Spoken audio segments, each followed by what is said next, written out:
Engaging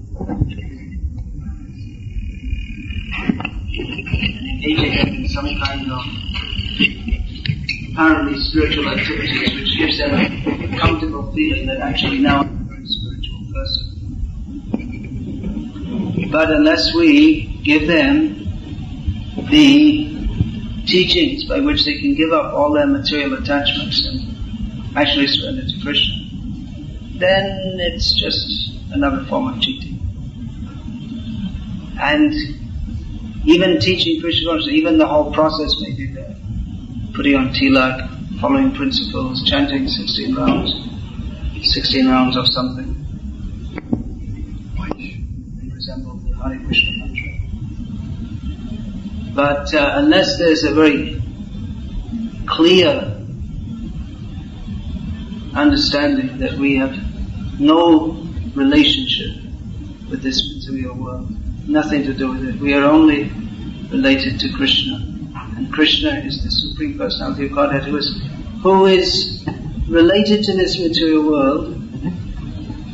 Idam hi vishvam bhagavan niveta. He is related but not related. He's not related with this material world as the enjoyer of this material world. He's the enjoyer of the spiritual world. We are falsely trying to enjoy this material world. So unless we can be free from that concept that I am the enjoyer, only Krishna is the enjoyer. But this material world is not the place of anyone's enjoyment. It's only a place of suffering. Krishna comes into this material world, but he has no actual relationship with this material world. For Krishna, everything is spiritual. There's no difference for Krishna between his material energies and his spiritual energies, but because we perceive this place as a place of our enjoyment, therefore we're entangled within it. So as long as we have in any sense this idea that I am the enjoyer of this material world, then it is not possible to understand Krishna.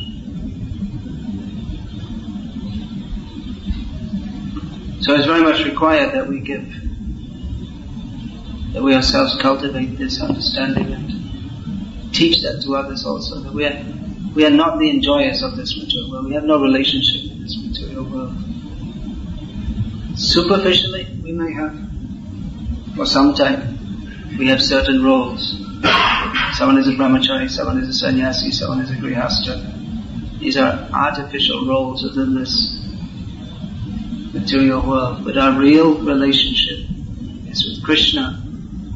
That relationship is one that he is the master and we are the servant. It seems like a very basic and simple thing which we say repeatedly. We should say repeatedly. But without clearly understanding this, then attempts at Krishna consciousness will not fructify, because there is no Krishna consciousness without this basic understanding. That is Krishna consciousness, to understand this very basic point. So all the philosophies of this material world, they all serve to attempt to cover this pure understanding of the jiva, that I am an eternal servant of Krishna, either to cover or deflect us away somewhat from that understanding. There may be some glimmers of truth in them, but the actual truth is that when we take away everything else, then we are left with Krishna, the Supreme Personality of Godhead, enjoying, and ourselves as the eternal servants. It is very painful for the conditioned soul who hates this, because for him, he wants to make himself the enjoyer. To surrender to Krishna means to give up all my sense of personal overlordship, which actually he doesn't possess at all anyway.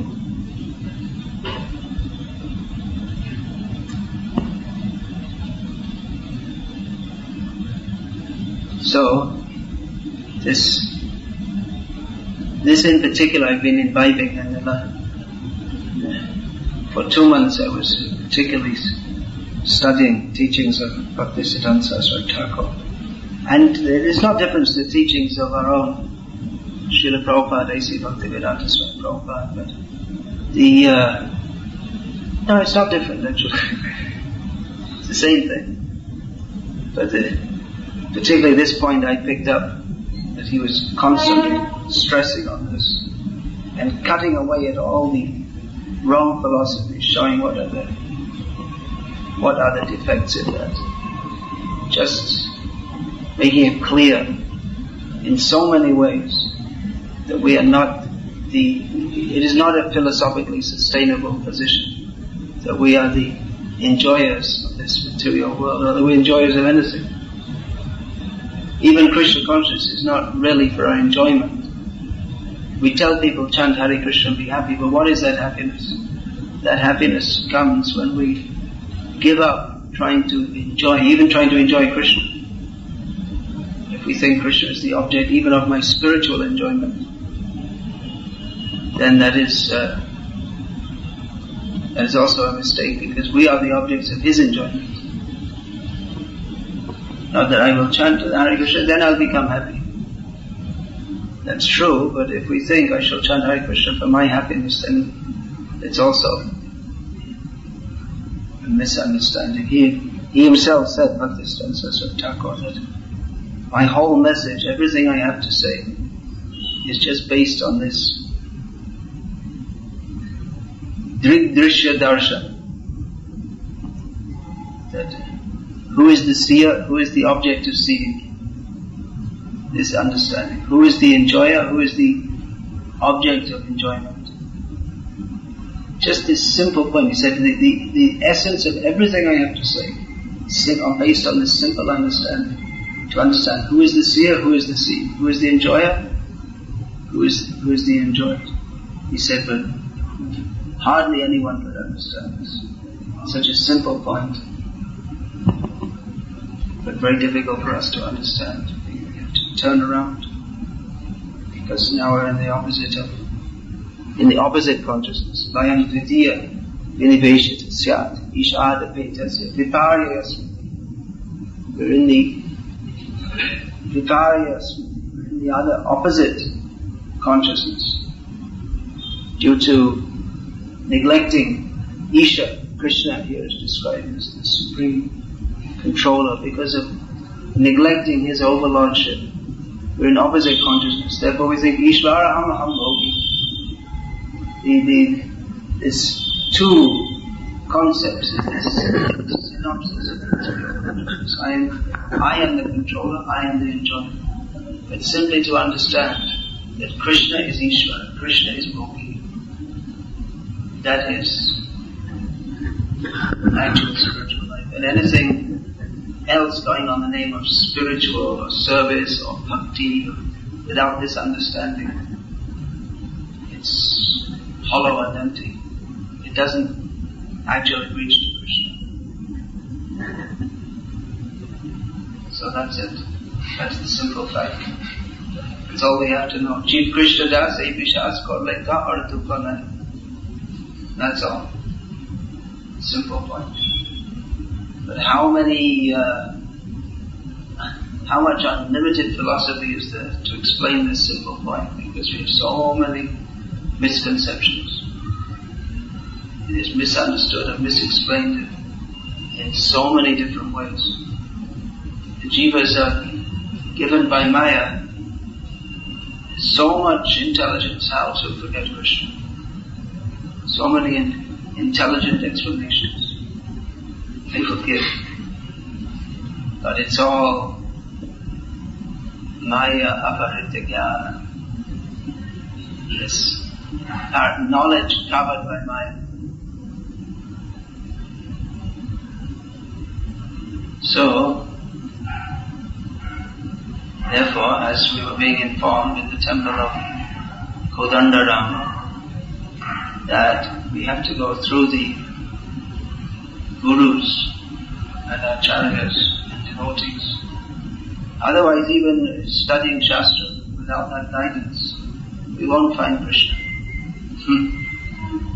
Vedeshu durlabham adurlabham abhaktam. We study Shastra, we don't find Krishna. unless we have someone to point out, here is Krishna.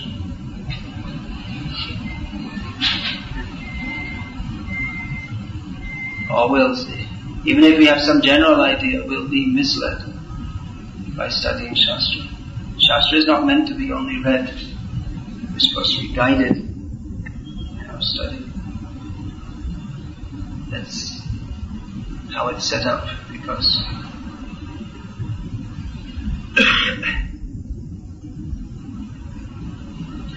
we may be surprised how Shastra seems to be presented in an unsystematic manner.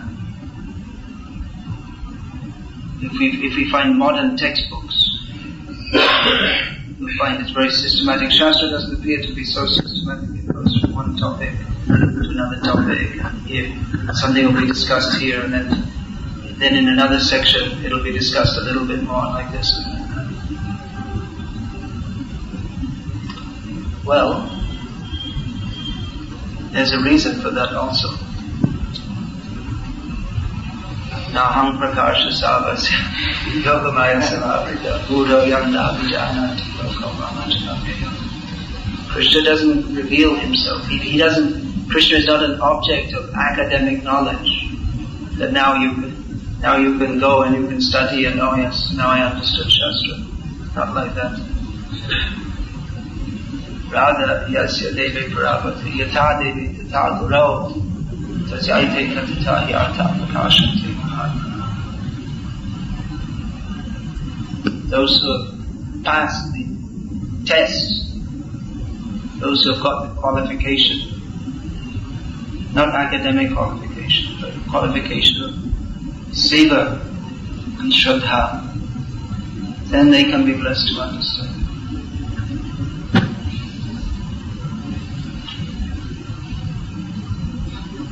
Paroksha vadarishyo, paroksham chamamam priyaha, what Krishna says. Shastra is paroksha, it can be understood through explanation of others. Rishis, they don't explain everything. Just, it may not appear to be very straightforward, many of the things they say. Shastras requires some more explanation. And Krishna, he also says, Paroksham Changmama Priya. I like it like that also. Because I'm not just here, and Krishna is not like some prostitute in a fashion show that just shows herself off to everyone. Here, you come, enjoy for your own enjoyment. No. Krishna he'll reveal himself to those he wants, and those he doesn't want, they won't see Krishna. He's hidden in the words of the Veda. Paroksha Priya, Krishna's name. He likes to hide himself a little bit like that. But he's Videsha Durlabha, but he's very easily available through those devotees who captured them in his heart, captured Krishna in their heart. So that is the way to find Krishna. So Shastric study is required. Not that we say no Shastric study. That has to be conducted in the proper devotional framework. Then Shastra will be understood. There are so many points of Shastra. So many controversies. Even some of them are so complex we can't even understand what the controversy is all about.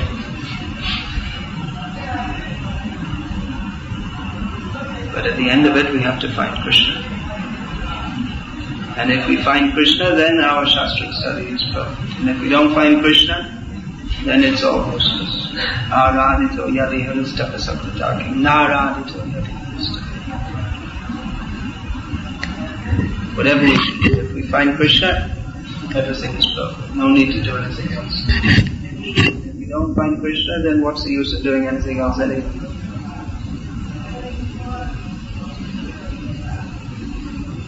So that is my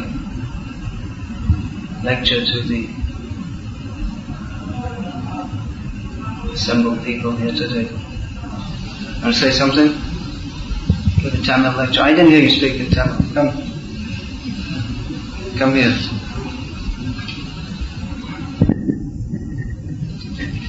Speak something. Topics should be topics that are conducive for understanding Krishna as the Supreme Personality of Godhead. And come here.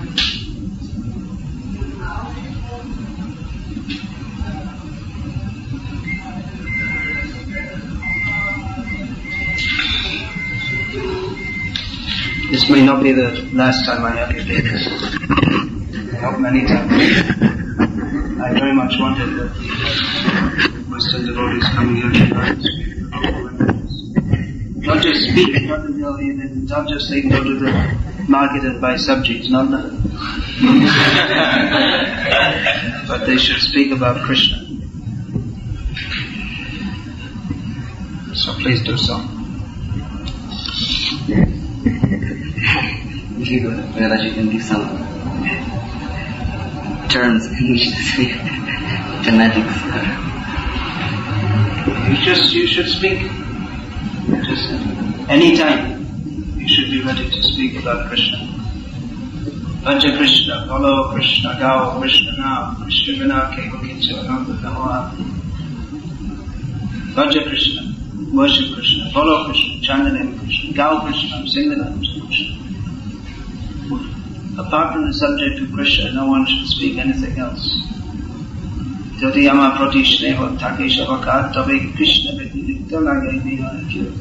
have affection for me, Chaitanya Mahaprabhu said, then don't discuss any other topic than Krishna. So speak, there are so many things. You've read Bhagavad Gita, Bhagavatam, so many topics.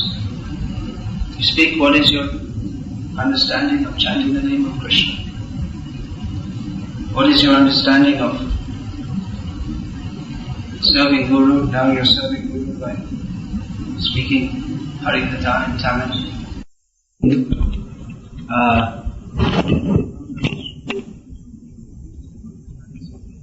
On such and such a date I met Sri Bhakti Saraswati, and even though we had some differences of opinion, I recognize that he's a great scholar and has done great good for the Gauriya Vaishnava world, and very much appreciate him and this and that. So in response to this, in the Gauriya, for 5 out of the next 6 weeks they did big long articles exposing how the Gauriya Nadu philosophy is totally bogus. Heavy, very heavy. So many near Visheshvadi. It's interesting they call them near Visheshvadi, because they want to say Gaur Leela and Krishna Leela is the same. The Chaitanya Mahaprabhu is taking the role of the enjoyer, so there's no specific difference. There's no the Visheshta or the speciality. There's no difference between Gaur Leela and Krishna Leela. So therefore they're near Visheshvadi, because they want to say there's no Visheshta, there's no special difference. Vaishishta. So like that,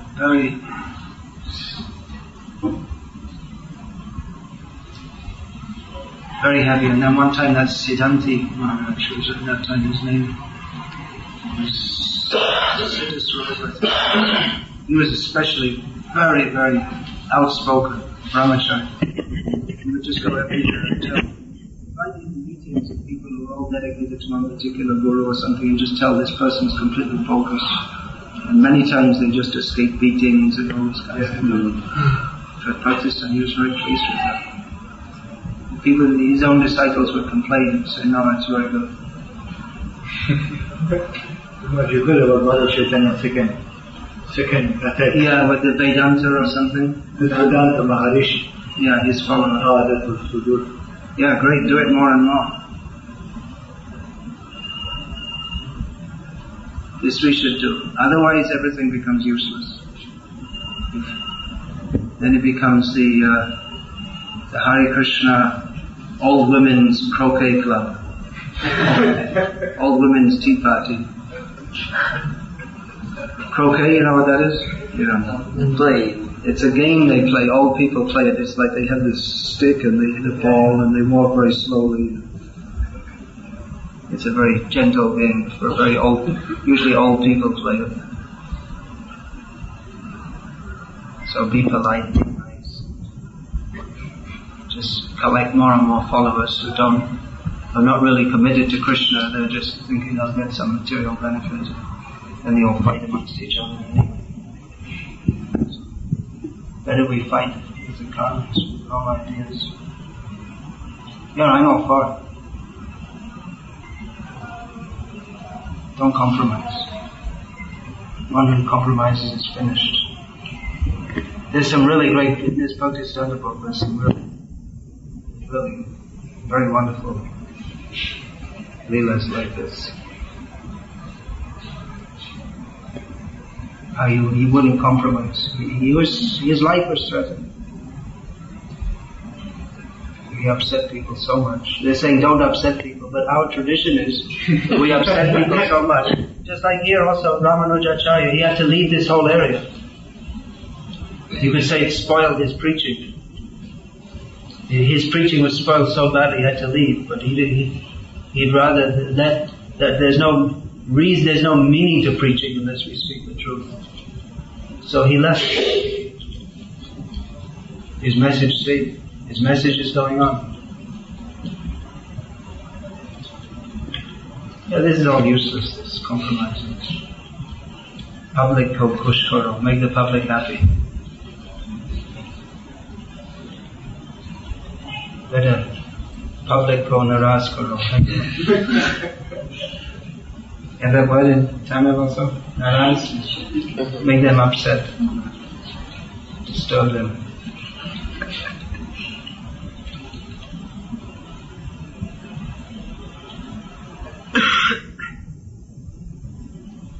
Otherwise life's boring anyway, isn't it?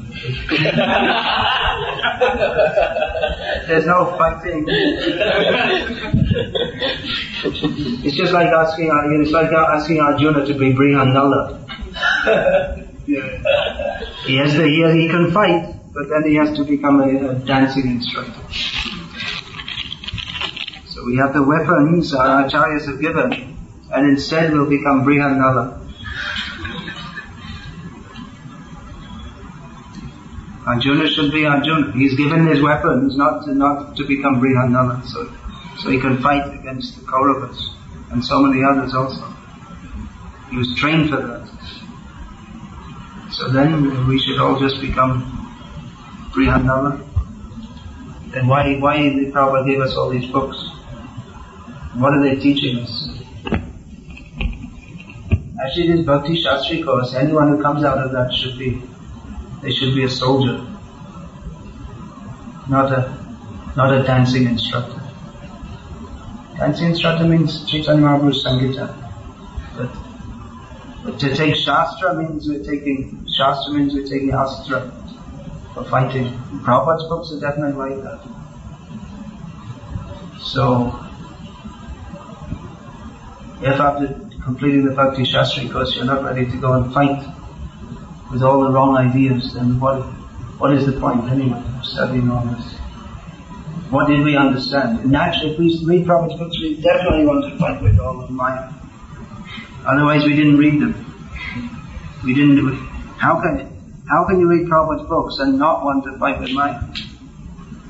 Because they're training like that.